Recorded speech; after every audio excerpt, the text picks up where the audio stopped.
Capítulo 21, libro de Números, capítulo 21. Y voy a leer del versículo 1 al 8 en el libro de Números, capítulo 21, del versículo 1 al 8.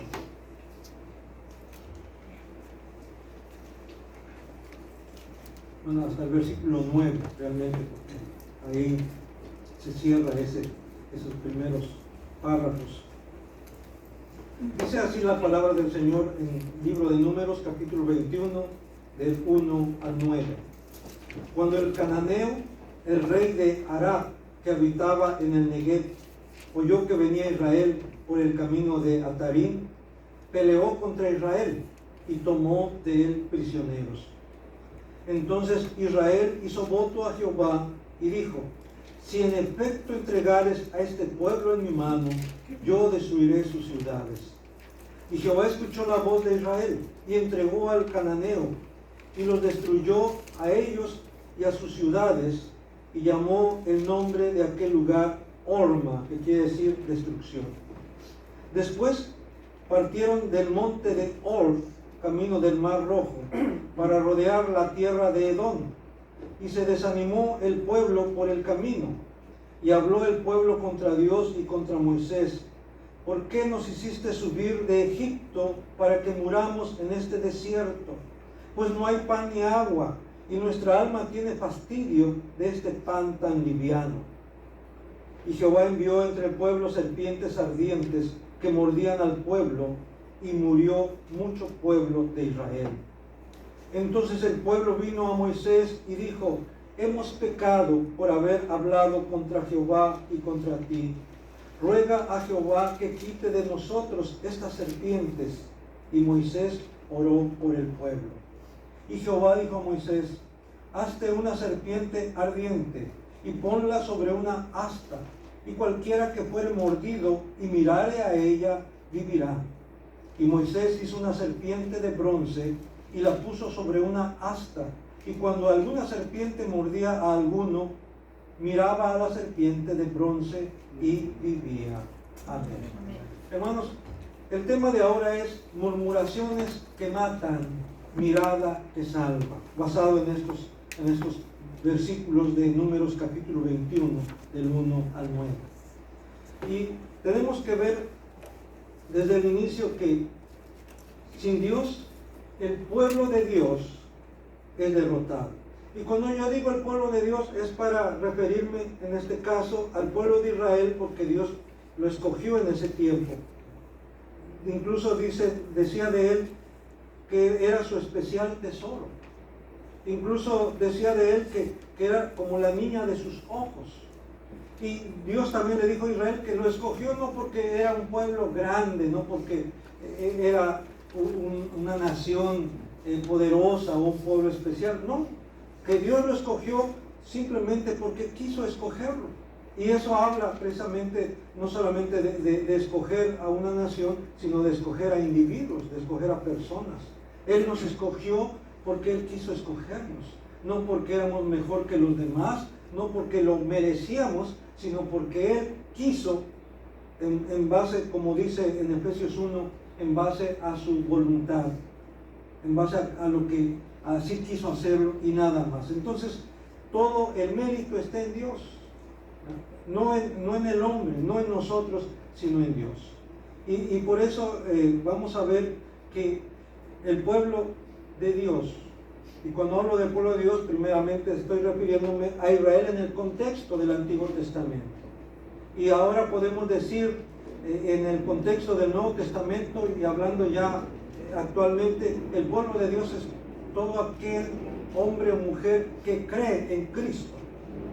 Somos el pueblo de Dios, como nos dijo el apóstol Pedro, ¿verdad? Ahí en su primera carta: mas vosotros sois linaje escogido, real sacerdocio, nación santa, pueblo adquirido por Dios. Ustedes que no eran pueblo, y ahora son pueblo de Dios. Y está incluyendo a judíos creyentes, y está incluyendo a gentiles creyentes. Ahora el pueblo de Dios está constituido tanto por judíos como por gentiles, tanto del pueblo de Israel como nación, como los creyentes de las demás naciones. Somos el pueblo de Dios, como dice un canto también, o como lo dice el apóstol Pedro. Nosotros no éramos pueblo, pero ahora somos pueblo. O como diría el apóstol Pablo, hemos sido injertados, ¿verdad?, en el árbol, ¿verdad? Hemos sido injertados en el olivo bueno. Nosotros que éramos olivo silvestre, hemos sido injertados en el olivo bueno. Y recuerden que ese olivo bueno no es tanto el pueblo de Israel, sino es Jesucristo mismo, porque Él dice, yo soy la vid, ustedes son los pámpanos. Él es la vid, Él es el tronco, Él es la raíz de David, del linaje de David. Él es el Mesías, Él es el Cristo, y hemos sido unidos a Él por medio de la fe en Él y también por medio del bautismo en Él. Así de que ahora, cuando hablo del pueblo de Dios, entonces estoy hablando, sí, primeramente del pueblo de Israel en su tiempo, en su momento, y ahora estoy hablando del pueblo de Dios, la iglesia, ¿verdad? Y es claro entonces que sin Dios, el pueblo de Dios es derrotado. Vemos ahí en el versículo 1, dice que cuando el cananeo, el rey de Arad, que habitaba en Negev, oyó que venía Israel por el camino de Atarim, peleó contra Israel, o sea, salió al encuentro de Israel y peleó contra Israel y tomó de Israel prisioneros. El enemigo del pueblo de Dios es agresivo y fuerte, hermanos. Lo vemos aquí.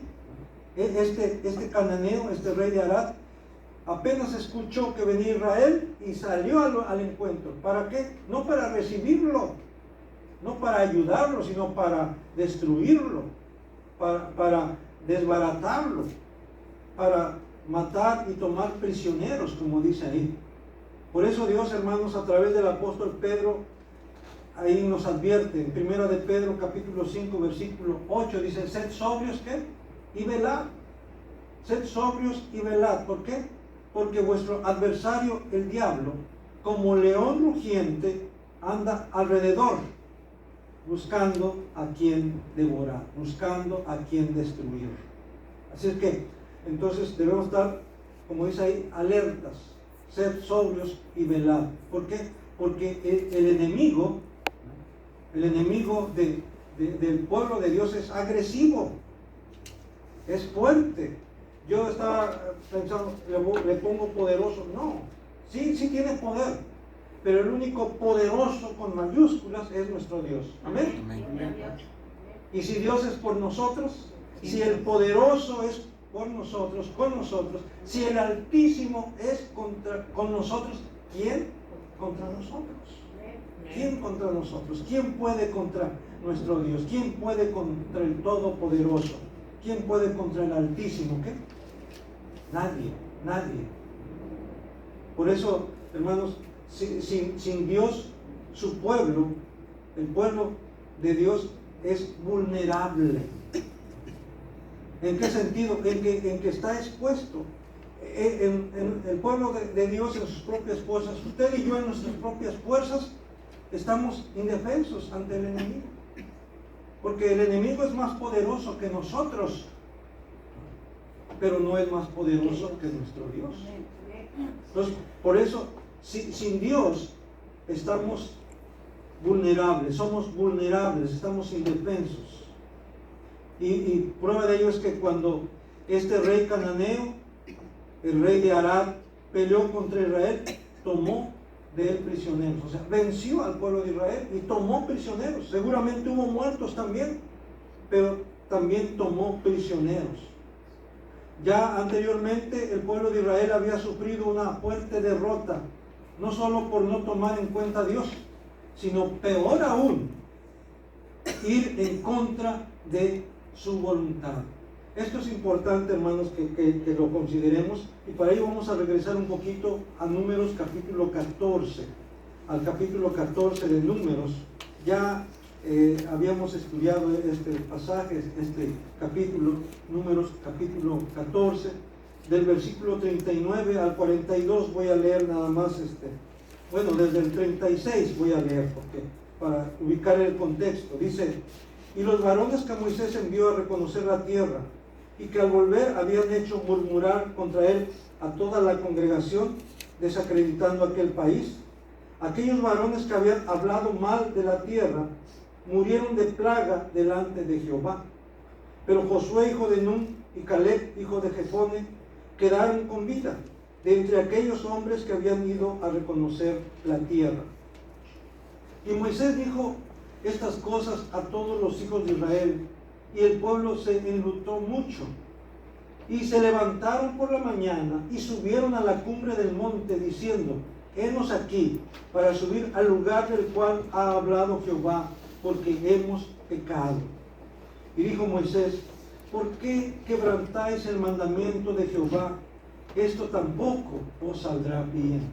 No subáis, porque Jehová no está en medio de vosotros. No seráis heridos delante de vuestros enemigos, porque el amalecita y el cananeo están allí delante de vosotros, y caeréis a espada, pues por cuanto os habéis negado a seguir a Jehová, por eso no estará Jehová con vosotros. Sin embargo, se obstinaron en subir a la cima del monte, pero el arca del pacto de Jehová y Moisés no se apartaron de en medio del campamento. Y descendieron el amalecita y el cananeo que habitaban en aquel monte, y los hirieron y los derrotaron, persiguiéndolos hasta Horma o hasta Horma. Vemos aquí, hermanos, entonces que ya antes Israel había sufrido una derrota muy fuerte de mano de ahí de los amalecitas y de los cananeos. ¿Por qué? Porque ellos se encapricharon y dijeron: ok, Dios dice que no vamos a entrar a la tierra prometida. Pues sí, lo vamos a hacer. Y subieron al monte, empezaron, como dicen por ahí, a tomar caminos, se dirigieron a la tierra de Canaán por sí mismos. Como dijeron: sí, podemos. Aunque Dios ha dicho que nosotros no, vamos a hacerlo nosotros. ¿Y qué pasó? Moisés los reconviene, le dice: no suban, porque están en contra de la voluntad de Dios. Están yendo en contra de la voluntad de Dios. Dios no está con ustedes, Dios no los va a respaldar. Y a ellos no les importó. ¿Y qué pasó? Fueron derrotados. Sin embargo, se obstinaron en subir a la cima del monte. Pero el arca del pacto de Jehová y Moisés no se apartaron del medio del campamento. Moisés no iba a ser cómplice de aquella rebelión. Moisés conocía la voluntad de Dios, y él prefirió ser fiel a Dios que darle gusto a esa gente, que ponerse de parte de aquella gente rebelde. Y Moisés sabía lo que les esperaba. Por eso dice: no va a terminar bien esto, no va a salir bien. Ahí en el versículo 41: ¿por qué quebrantáis el mandamiento de Jehová? Esto tampoco va a salir bien, esto tampoco va a terminar bien. Y así fue, hermanos. Los persiguieron, dice el versículo 45: y descendieron el amalecita y el cananeo que habitaba en aquel monte, y los hirieron y los derrotaron, persiguiéndoles hasta Horma. Entonces vemos que ellos no aprendieron la lección. Ir en contra de la voluntad de Dios, hermanos, garantiza el fracaso, garantiza la derrota. Por eso es importante entonces que tomemos en cuenta a Dios en nuestra vida, en nuestros proyectos, en nuestros planes, porque de otra manera, ¿qué nos garantiza que tengamos éxito? Más bien, estamos expuestos a la derrota, al fracaso. ¿Por qué? Porque el pueblo sin Dios es vulnerable. El pueblo de Dios debe volverse a Dios y comprometerse con Él. En el versículo 2, volviendo a Números capítulo 21, en el versículo 2 dice: entonces Israel hizo voto a Jehová y dijo: si en efecto entregares este pueblo en mi mano, yo destruiré tus ciudades. Se dieron cuenta, hermanos, cuando sufrieron la derrota, se dieron cuenta que habían pecado contra Dios. Y esto les hace volverse a Dios. Eso es importante también, hermanos, que cuando nos demos cuenta que hemos pecado contra Dios, que estamos yendo en contra de la voluntad de Dios, tenemos que volvernos. Tenemos que dar marcha atrás, tenemos que volvernos a Él. Reconocer que hemos fallado, reconocer que hemos pecado. Es lo que hizo el pueblo de Israel. Se volvió a Dios e hicieron voto delante de Dios. Se comprometieron delante de Dios. Dijeron, si en efecto entregas a este pueblo, a esta gente, a estas naciones en mi mano, dice, yo destruiré sus ciudades. Esto se oye como muy cruel, muy sanguinario, ¿verdad? Pero hermanos, tenemos que entender el contexto. Dios estaba conduciendo a su pueblo a la tierra de Canaán, a la tierra prometida, que le había prometido a Abraham. ¿Recuerdan? A Abraham se lo había prometido. A ti y a tu descendencia daré esta tierra, le dijo Dios. Porque tu descendencia va a ser como las estrellas de los cielos, como la arena del mar, innumerable. Y por eso tenía Dios que preparar, ahora sí como dice, el terreno. Era Dios quien iba también a abrir camino, por así decirlo. Así como abrió el mar rojo para que pasara su pueblo, Dios también iba a abrir camino en medio de las naciones para que pasara su pueblo. Incluso más adelante dice que Dios envió tábanos, o sea, envió una plaga de tábanos para que mordiera a los habitantes de aquella tierra, y de alguna manera el pueblo de Israel no se manchara las manos de sangre de aquella gente. Pero en esta ocasión el pueblo de Israel hace un voto delante de Dios. Si tú me entregas esta gente, estas ciudades, estas naciones, yo voy a destruir sus ciudades. Aquí, hermanos, está comprometiéndose Israel a no tomar ni prisioneros ni pertenencias, no tomar botín de aquellas ciudades, porque la costumbre en ese tiempo era que cuando una nación, un pueblo conquistaba a otro pueblo, a otra nación, tomaba botín, tomaba personas como prisioneros, tomaba las pertenencias de aquella gente, sea oro, sea plata, sea incluso telas preciosas, sean animales, lo tomaban como botín. Pero Israel se está comprometiendo delante de Dios en decirle, no voy a tomar nada, todo lo voy a dedicar a ti. Y eso, la Biblia, Nueva Traducción Viviente, la versión Nueva Traducción Viviente, trae una notita a pie de página y dice, el término hebreo empleado aquí, cuando dice, destruiré tus ciudades, se refiere a la consagración total de cosas o personas al Señor, ya sea destruyéndolas o entregándolas como ofrenda. Recuerden, hermano, hay un caso del pecado de un hombre que Dios le había dicho a su pueblo, destruyan todo, todo lo del anatema, destruyanlo todo, pero alguien tomó algo de ellos y lo escondió, y los demás no se dieron cuenta, el pueblo no se dio cuenta, pero Dios se dio cuenta. Y por eso cuando fueron contra Jai, fueron derrotados. ¿Por qué? Porque alguien tomó algo del anatema. Todo tenía que ser destruido, todo. Pero este hombre vio aquello y lo codició y lo guardó y lo escondió. Entonces aquí Israel se está comprometiendo delante de Dios de no tomar nada, de no quedarse con nada, de consagrarlo todo a Dios. Por eso la idea que encontramos ahí es que el pueblo de Dios, el hombre de Dios, la mujer de Dios, debe volverse a Dios y comprometerse con Él, hacerle un voto a Dios, una promesa a Dios. No tiene que divulgarlo. Debe ser entre tú y Dios. Pero eso sí, si te comprometes con Dios, si a Dios le haces una promesa, tienes que cumplirla. Porque en Eclesiastés dice que cuando Dios hagas promesa, no tardes en cumplirla. ¿Por qué? Porque no se complace Jehová en los que prometen y no cumplen. Entonces, sí se vale hacer una promesa a Dios. Tristemente hay gente que hace promesas a sus imágenes, a sus santos, ¿verdad? Y cumplen. Si usted entra en algún santuario dedicado a tal o cual santo, usted va a ver en la pared un sinfín de cuadros, un sinfín de dijes de oro, ¿verdad? De plata ahí, ¿verdad? Si le hizo una promesa a ese santo que lo sanara de su pie, pues ahí va a encontrar un piececito de oro, ¿verdad? Ahí como testimonio de que lo sanó de su pie.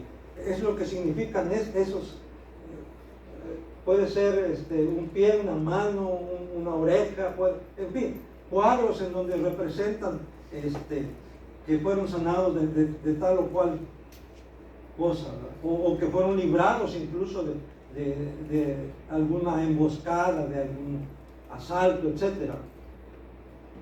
Y hacen una promesa y cumplen.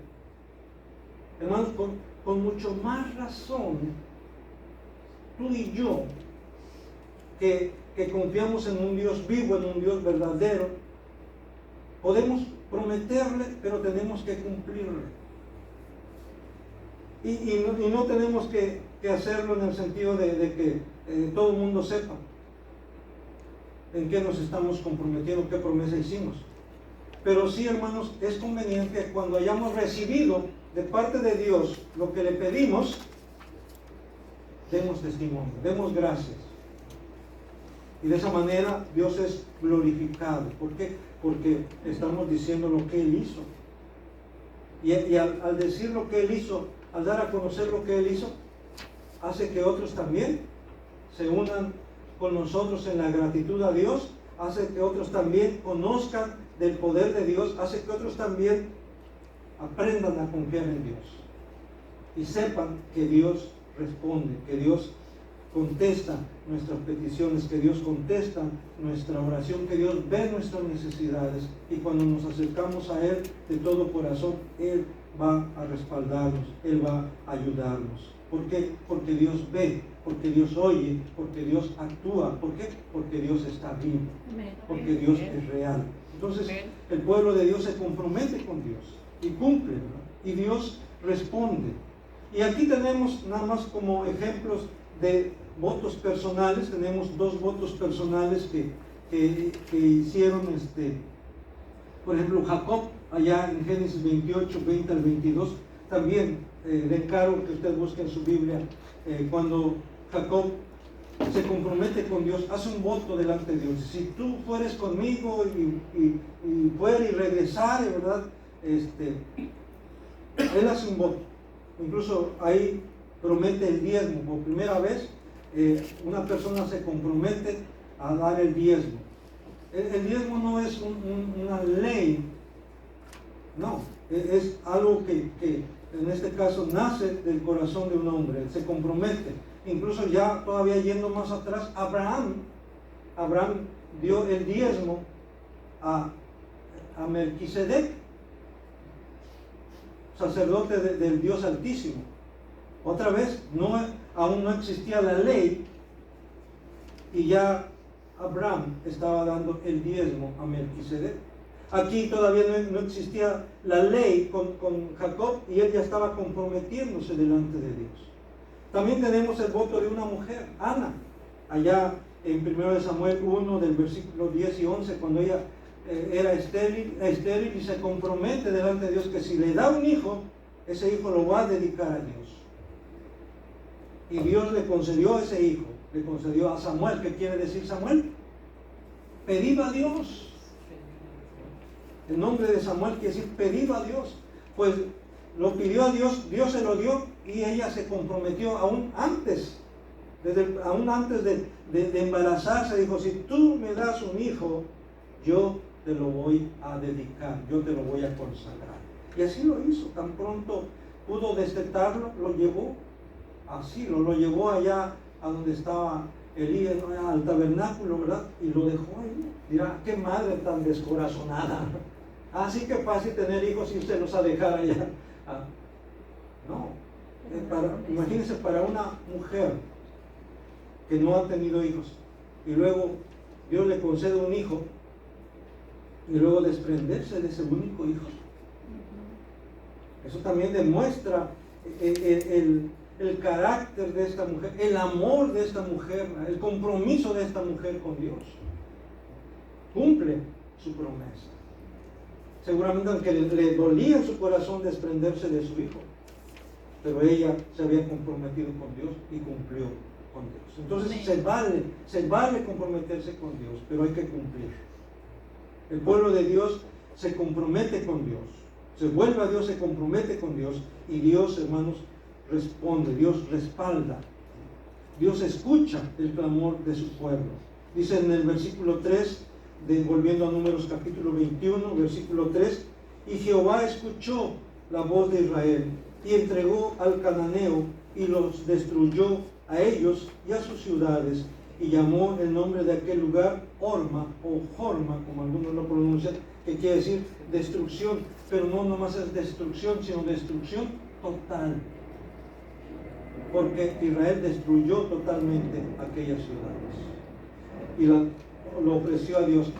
Esto a nosotros nos parece un poco difícil de entender, difícil de aceptar, incluso por eso muchos dicen, no, ¿qué clase de Dios es ese que manda destruir ciudades, que manda matar gente, que manda, ¿qué?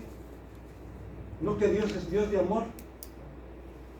Bueno, tenemos otra vez que tomar en cuenta el contexto, ¿cuándo se dio esto?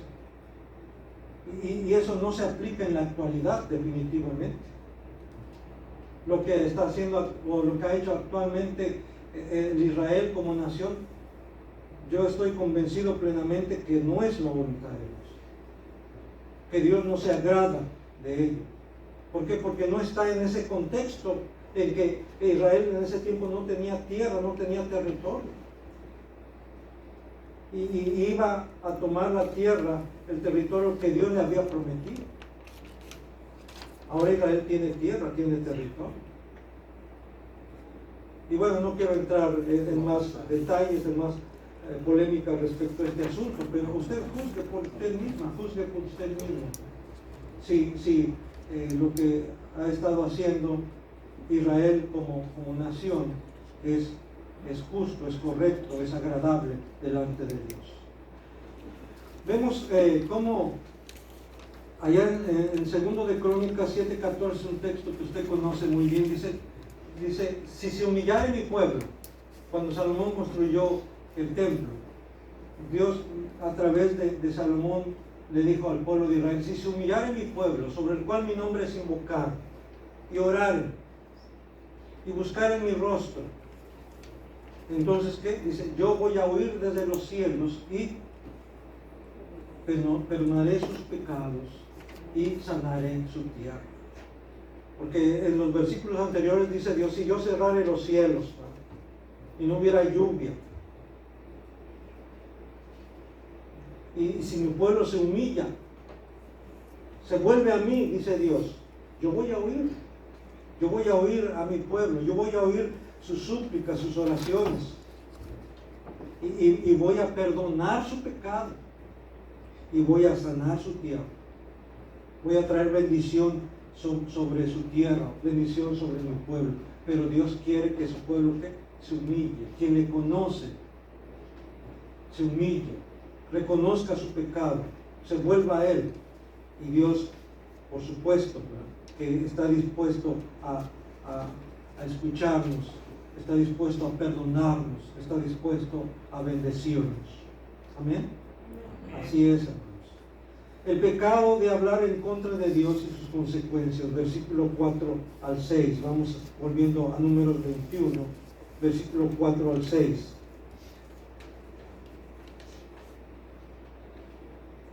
Dice, después partieron del monte de Hor, camino del Mar Rojo, para rodear la tierra de Edom, y se desanimó el pueblo por el camino. Voy a pedirle a Eli que por favor proyecte el mapa del viaje de Israel, de Egipto hasta Canaán. Si usted se da cuenta, no sé si ayuda ahí con ok.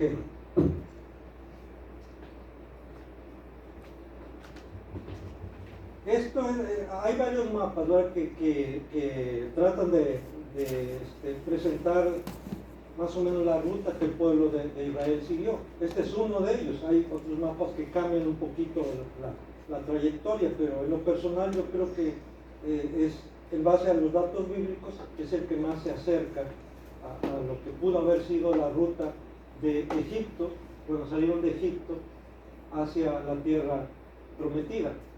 Veíamos en base a Éxodo que el tiempo que le llevó de aquí, donde estaban, cuando salieron de Egipto, cruce del Mar Rojo, aquí ha habido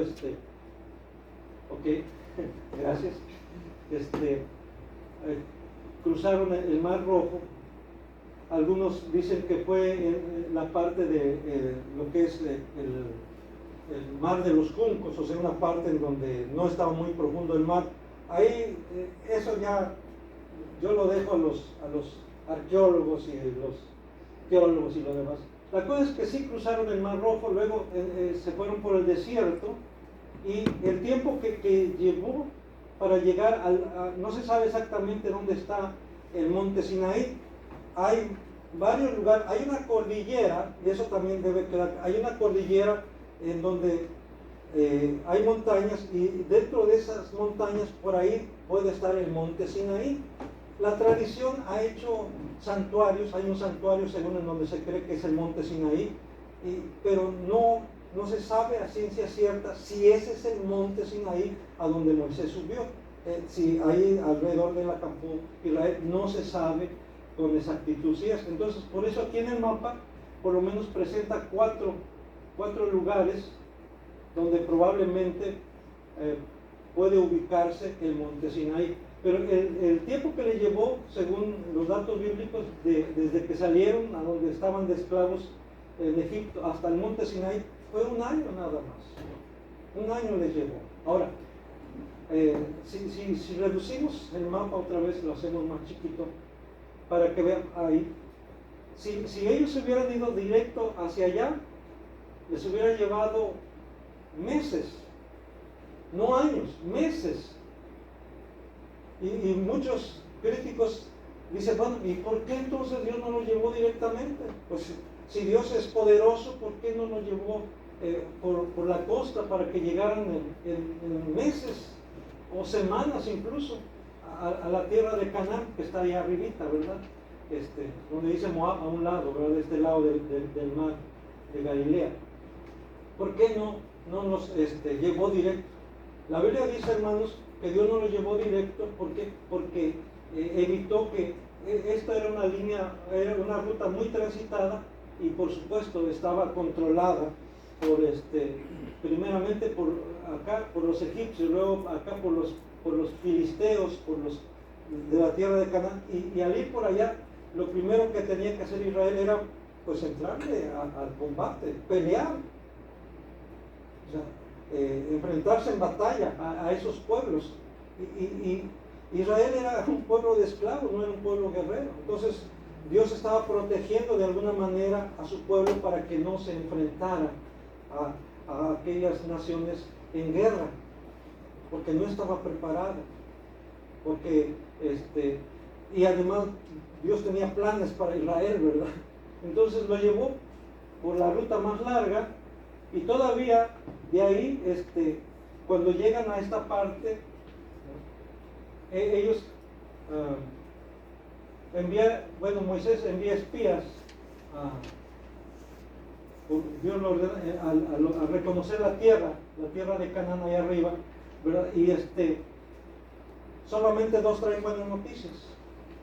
Los demás, aunque dicen la tierra es muy, muy fértil y sus frutos, ¿verdad? Traen un racimo de uvas entre 2, etcétera, pero solamente dice, pero la gente de ahí son gigantes, hay gigantes y nosotros somos como langostas, como diciendo, pues no se puede, ¿qué vamos a hacer contra esos gigantes nosotros tan chiquitos contra ellos? Y desanimaron al pueblo. Entonces solamente Josué y Caleb dijo, sí, vamos a tomar la tierra, porque Dios nos los ha entregado, ¿verdad? Pero entonces, a causa de eso, Dios, fíjense bien, Dios hace que de aquí, no sabemos cuánto, pero bíblicamente fueron más o menos 39 años, 38 años que anduvieron. Fíjense, lo que se aventaron un año, la distancia que recorrieron. vamos a pensar un tiempo más hasta acá, se envían a reconocer la tierra, en 40 días regresan, van y regresan en 40 días. Si el pueblo de Israel hubiese creído a Dios, que Dios le iba a entregar la tierra, ¿en cuánto tiempo hubieran tomado posesión de ella? En 40 días. Porque fue el tiempo en que se llevaron para ir y venir los espías a la tierra de Canaán. Pero ¿qué pasó? En lugar de eso, pasaron ¿qué? 40 años. Y Dios le dijo, un año por cada día que hicieron los espías a causa de su incredulidad. Y por eso, y luego cuando llegan a esta parte de acá, ellos quieren cruzar, pero aquí está Edom. Y en el capítulo 20 dice que Israel le dijo a Edom que le diera chance de pasar. Dice, no vamos a tomar de tu agua, no vamos a tomar de los frutos de tu tierra, y si llegaron a hacerlo te lo vamos a pagar, no vamos a aprovecharnos de. Pero Edom dijo, no, aquí no van a pasar, por aquí no van a pasar.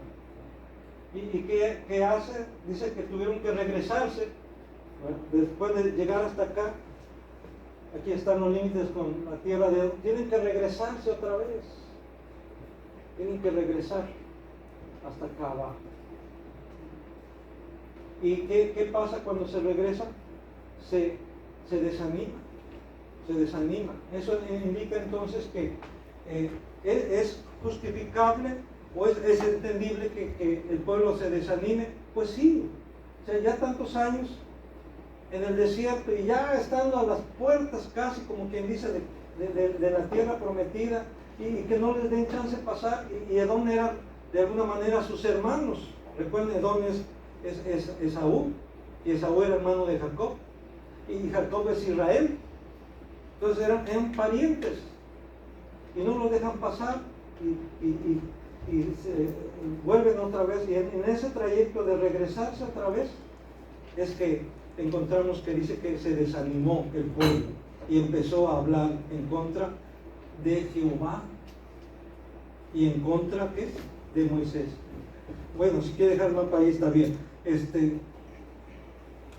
Entonces el pueblo, como dice, el pecado de hablar en contra de Dios y sus consecuencias, versículo 4 al 6 de Números 21, dice, después partieron del monte de Oro, de Hor, camino del Mar Rojo, para rodear la tierra de Edom, y se desanimó el pueblo por el camino.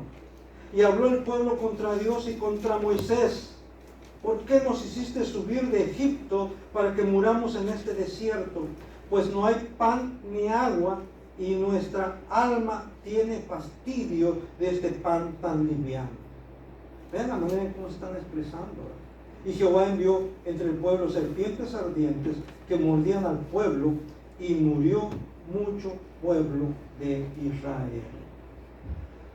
Esta es una de las historias más conocidas aún dentro de el pueblo cristiano, vamos a decirlo así. Como niños, los que nacieron en una iglesia cristiana, ya en un hogar cristiano, pues nos contaron esta historia de las serpientes ardientes y cómo Moisés levantó la serpiente en el desierto. Pero hermanos, ¿por qué Dios envió estas serpientes ardientes? ¿Y por qué ardientes? Dice, hay dos razones o dos causas por las cuales se les llama así. Una dice que probablemente por el color que tenía, serpientes así brillantes, rojizas, ¿no? Y otra por la mordedura. Estaba yo buscando algo relacionado con esto, y se mencionan los tipos de serpientes que puede haber ahí en el desierto de Sinaí, y enumeran a varias especies de serpientes venenosas, y hay comentarios que dicen pudo haber sido esta serpiente, esta clase de serpiente. Pero yo estoy convencido que esas serpientes eran algo sobrenatural. Dios envió estas serpientes ardientes, que su mordedura Su mordedura era la reacción que produciera era como fuego, como si entrara fuego en la sangre.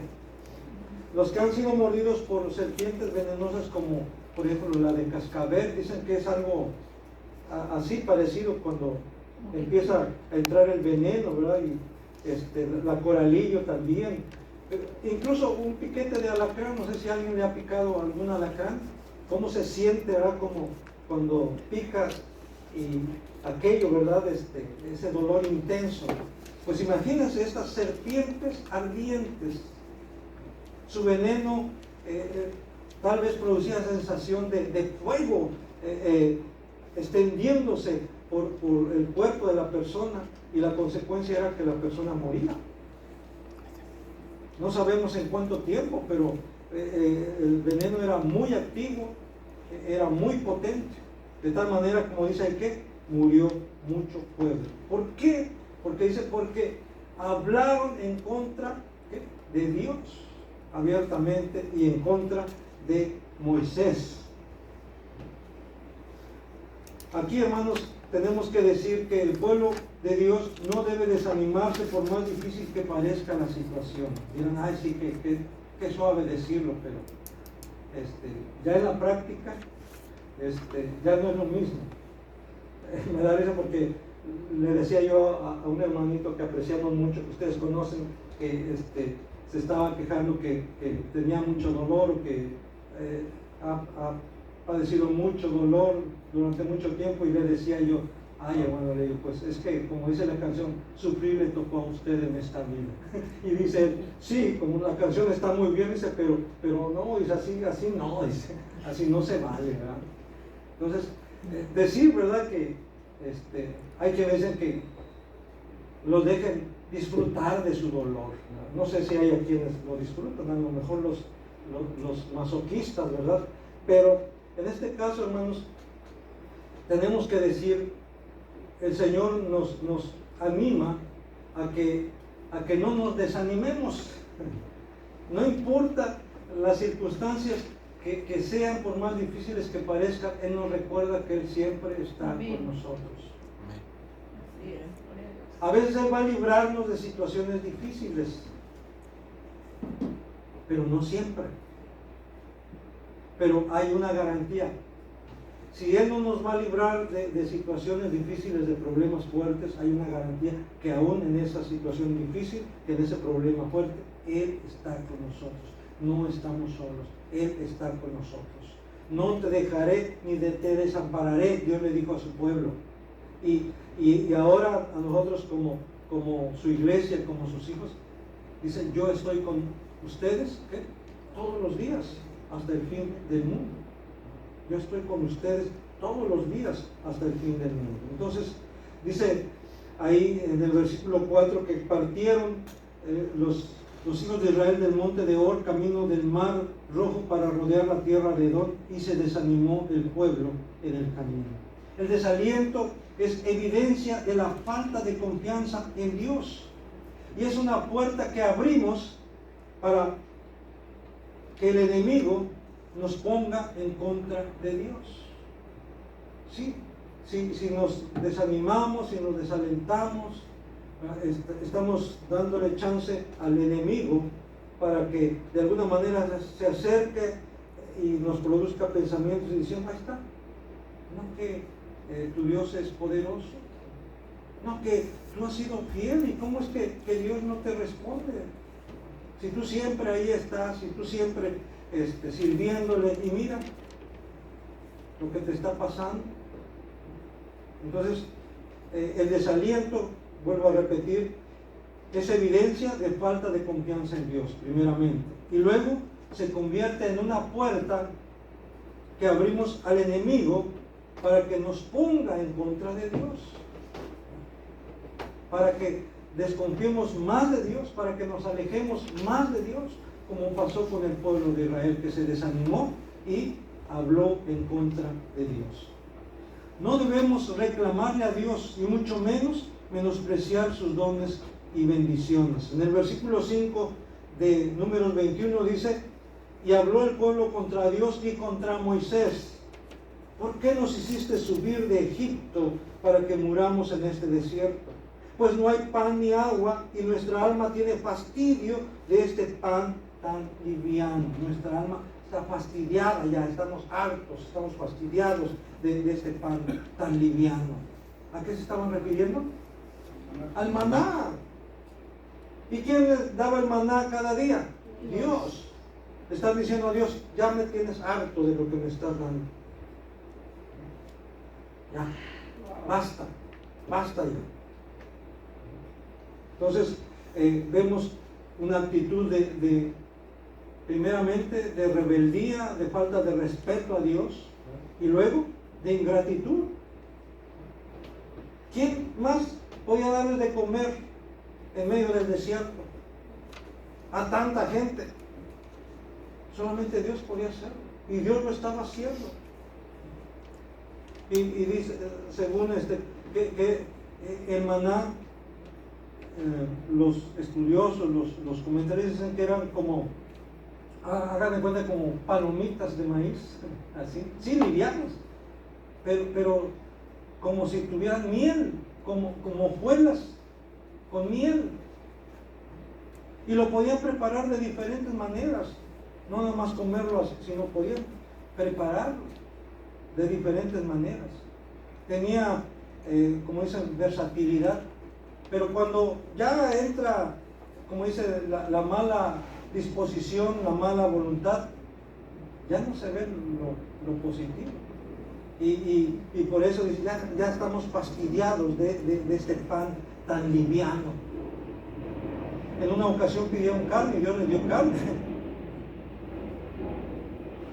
Y decían, allá en Egipto extrañamos las ollas de carne, las cebollas, los berros, ¿verdad? ¿De verdad? ¿Quién sabe? ¿Verdad? Pero ya cualquier excusa, cualquier argumento es bueno cuando ya estamos prejuiciados.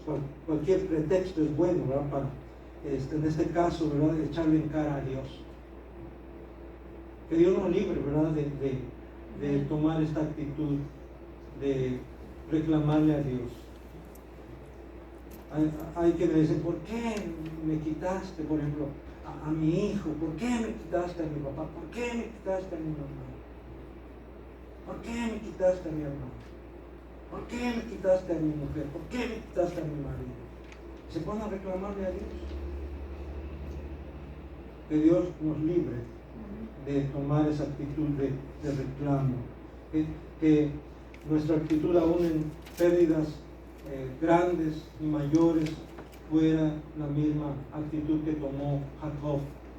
Yo sé que esto es, Job, yo sé que esto es mucho pedir como humanos, pero cuando a Job se le comunicó la pérdida de todos sus hijos, ya no de propiedades, ya aún de todos sus hijos e hijas, ¿cuál fue la actitud de él? Que dijo: Jehová dio, Jehová quitó.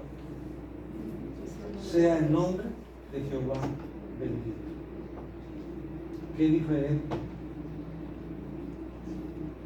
Jehová dio, Jehová quitó.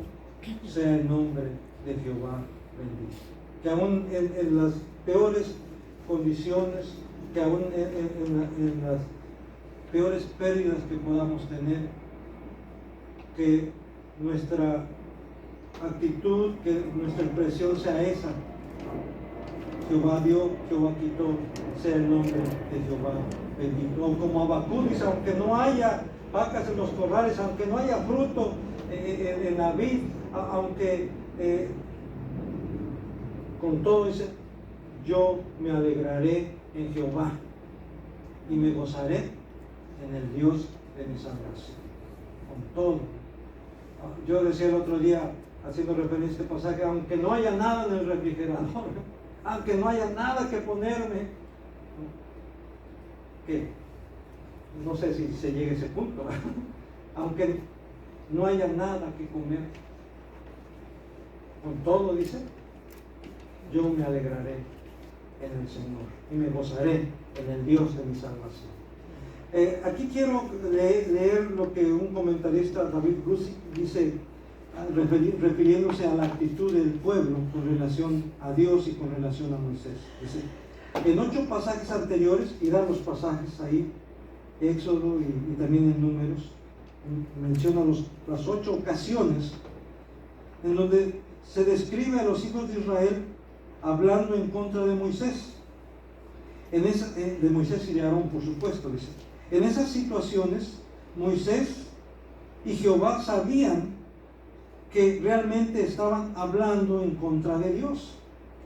Pero el pueblo no era lo suficientemente desvergonzado como para hacerlo directamente.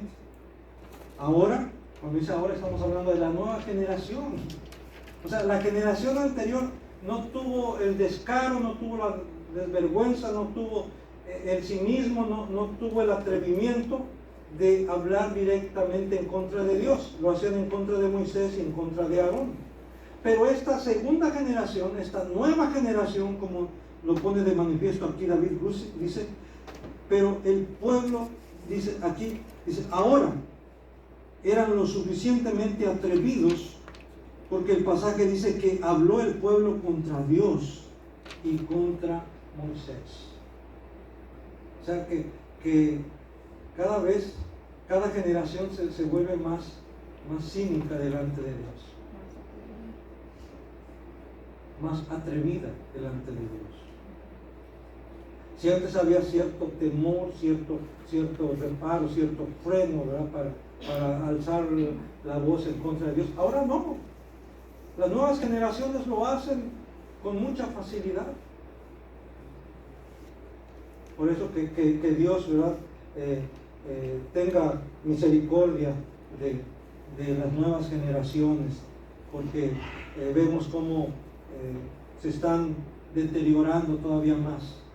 El pecado siempre ha existido, definitivamente, pero vemos cómo las nuevas generaciones están deteriorándose más y más, de muchas formas, de muchas maneras. Bueno, ya estaba escrito, ¿no?, que en los últimos tiempos la maldad se multiplicaría, el amor de muchos se enfriaría, y más cosas que estamos viendo. Dios reprueba y castiga la irreverencia y la ingratitud. Dice el versículo 6 de Números 21. Y Jehová envió entre el pueblo serpientes ardientes que mordían al pueblo, y murió mucho pueblo de Israel. Las murmuraciones en contra de Dios y de sus siervos son como serpientes ardientes llenas de veneno mortal. Hermano, Dios ve, Dios juzga, y a veces Él deja pasar muchas cosas en el sentido de no castigarlas inmediatamente, de no llamar a cuentas inmediatamente a las personas. Les da chance de que reflexionen, les da chance de que se arrepientan. Pero cuando no hay reconocimiento del pecado, cuando no hay arrepentimiento, entonces Dios trae juicio, Dios castiga. Veíamos hoy en la mañana en la escuela dominical que Dios trata de manera diferente al creyente y al incrédulo. Al incrédulo, cuando peca, cuando ofende a Dios, Dios lo castiga. El creyente, cuando peca contra Dios, Dios lo disciplina. El pecado del incrédulo produce en Dios ira,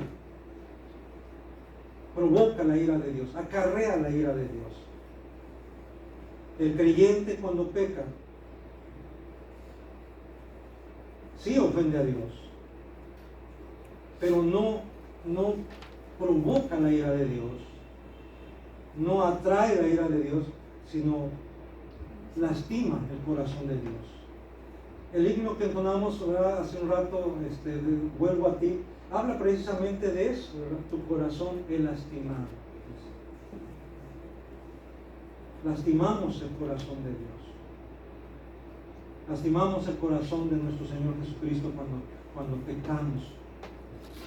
Y Dios va a disciplinarnos, porque Dios no puede pasar por alto. Dios no puede, como se dice comúnmente, Dios no puede hacerse de la vista gorda. Dice, no pasa nada.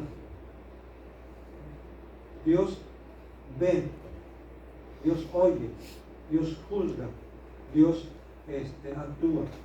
Pero en el caso del creyente, Dios disciplina. Y cuando hablamos de disciplina, estamos hablando que la disciplina es manifestación del amor de Dios que tiene para con sus hijos y para con sus hijas. Así que cuando Dios disciplina, lo hace con amor. Entonces, vuelvo a repetir las murmuraciones en contra de Dios y sus siervos. Y cuando hablo de sus siervos, no solamente estoy hablando de los que son pastores, sino tú y yo, hermano, hermana, somos siervos de Dios. Unos como ministros de la palabra, como pastores, otros como ancianos, otros como diáconos, otros como miembros de la iglesia. Y murmurar unos de otros, dice, la Biblia lo describe como veneno de serpientes, como veneno de áspides. Y usted puede checar ahí en Romanos 3, 13 y 14, cuando dice que veneno de áspides hay bajo su lengua. Y por eso dice que en Santiago 3, vamos a buscar Santiago 3, 8 al 10. Dice, pero ningún hombre puede domar la lengua, que es un mal que no puede ser refrenado, llena de veneno mortal. Con ella bendecimos al Dios y Padre, y con ella maldecimos a los hombres que están hechos a la semejanza de Dios. De una misma boca proceden bendición y maldición. Hermanos míos, esto no debe ser así. Esto no debe ser así, que de una misma boca procedan ¿qué? Bendición y maldición. Y cuando maldecimos, cuando hablamos mal de alguien, hermano, es como estar arrojando veneno. Incluso por eso a veces no sé si en el trabajo hay ya personas que se caracterizan por estar hablando mal de los demás, de las demás. Hacen su bolita, y ya saben a quién se estarán comiendo ahora. Están viperiando, ¿verdad? Porque el hablar mal es como soltar veneno. Y lo dice la Biblia, no lo estoy diciendo yo, así lo describe la Biblia. Cuando hablamos mal, cuando maldecimos, es como estar lanzando veneno. ¿Y veneno qué? Mortal.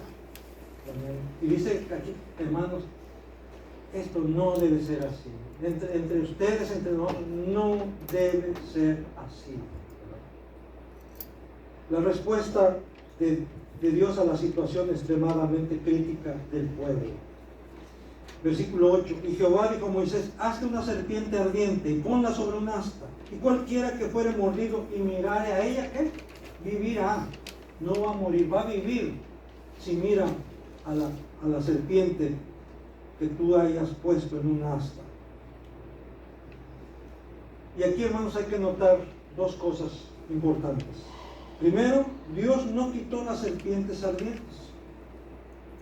En ocasiones, Dios no quita las aflicciones de sus hijos e hijas para que dependan de Él y le busquen constantemente.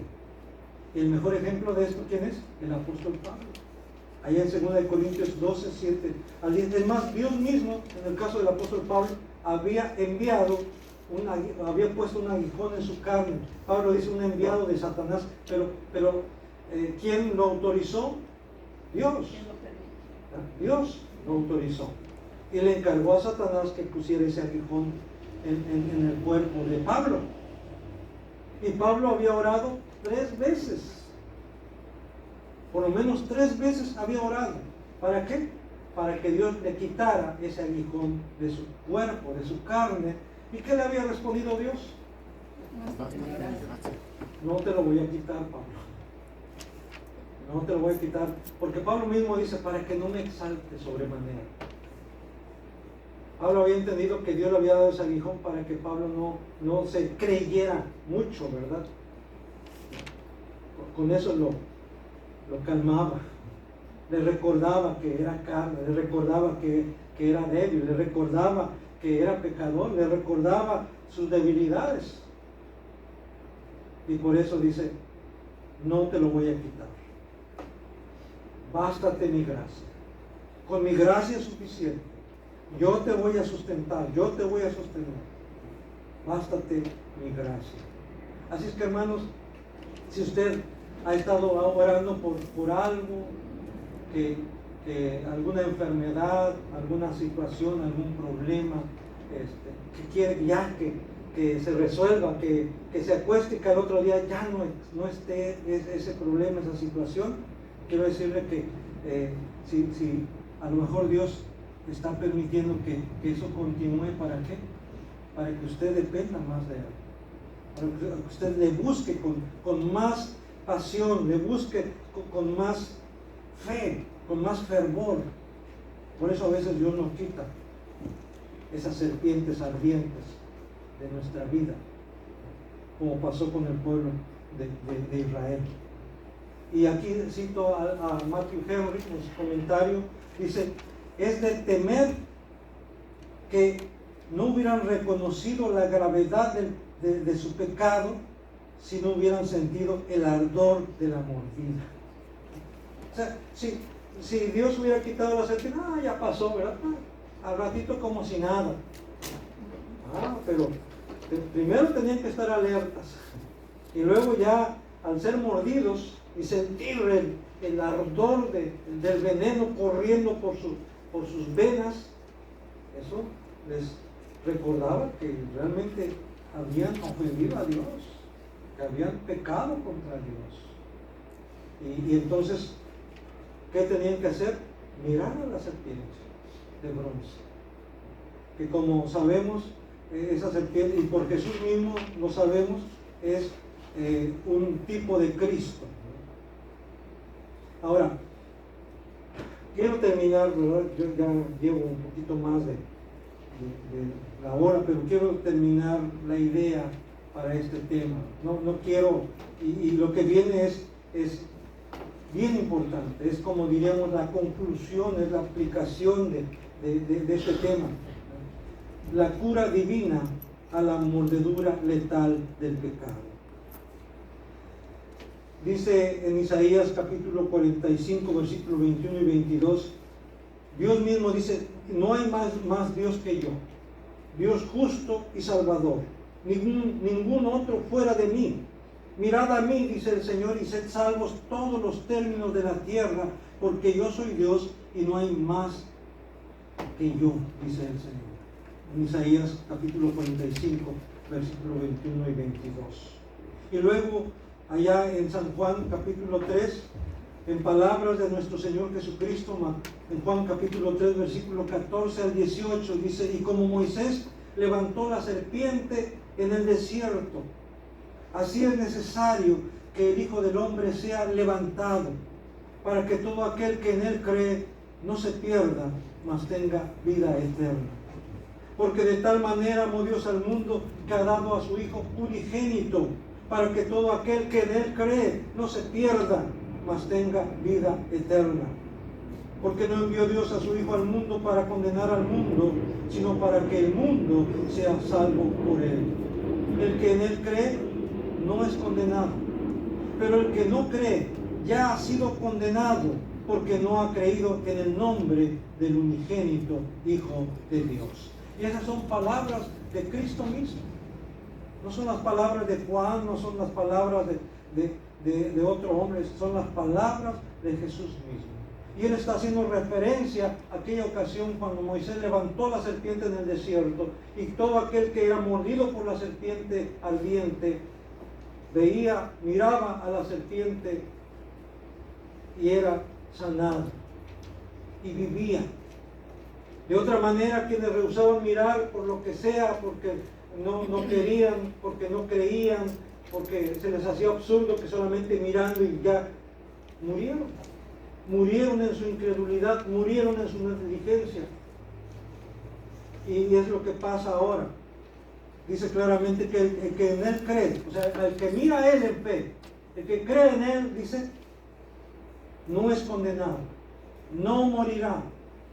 Pero el que no cree, dice, ya ha sido condenado, porque no ha creído en el nombre del unigénito Hijo de Dios. Y nuevamente el Señor nos dice en Isaías 45, 22, mirad a mí, dice el Señor, y sed salvos todos los términos de la tierra. ¿Por qué? Porque yo soy Dios y no hay más. Porque yo soy Dios y no hay más que pueda salvarles. Y hermanos, por eso el apóstol Pedro, en Hechos 4:12, le dijo a esa gente, a esa multitud que estaba ante él, porque no hay otro nombre debajo del cielo dado a los hombres en el cual podamos ser salvos. ¿Y cuál es ese nombre, hermanos? El nombre de nuestro Señor Jesucristo, porque solamente en Él hay salvación. Amén. Amén.